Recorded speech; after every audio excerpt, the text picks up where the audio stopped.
Take a look around. What do you see? Faces. Faces of the people that pass you by every day. You know them, sure, but how well you know them really depends on you.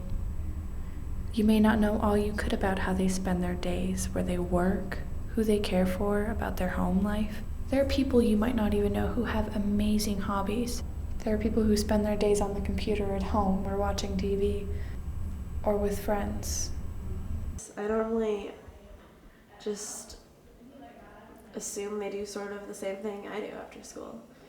I mean, sometimes I wonder, like which kids are smokers and which kids have done really bad things and which kids just go home and do their homework. Sometimes I guess that I wonder about it. People you're acquainted with come and go in your life and affect you in different ways. Has there ever been that instance where that person you barely even knew was gone? They moved away or they passed away? And what happens when they leave you for good? I felt bad because I felt like I could have used the time that I knew the person to get to know them better, but now I can't, so. I don't think I'd be that affected. I would think about it and be like, that's weird, I didn't know that person and they're dead now. How do I feel about them not being on this earth anymore? I would think about it more analytically. And if it was someone I knew, I'd be really sad and I wouldn't think about it at all. This sounds harsh, but it really doesn't affect me. There was that kid that went here for the first couple months, and that was really sad.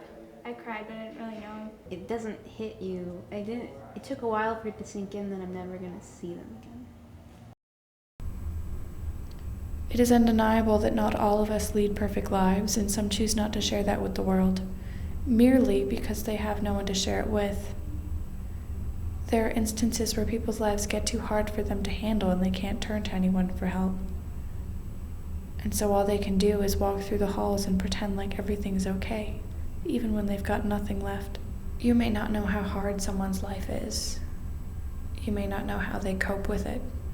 So those people that you know, you might not really know at all. And it will always be that way unless you make a change. Sometimes a lot of students, it isn't really obvious. I feel like when I was in 9th grade, I knew everyone a lot more. And now this year, I know my friends and the people in my grade. There's some people that I talk to more outside of school and I know how they are, but I guess other people I don't really know them. I just don't talk to students very much. I mean, I do, but not as much as I do to staff. How you treat people can really affect them. Even the smallest thing, even in the smallest way.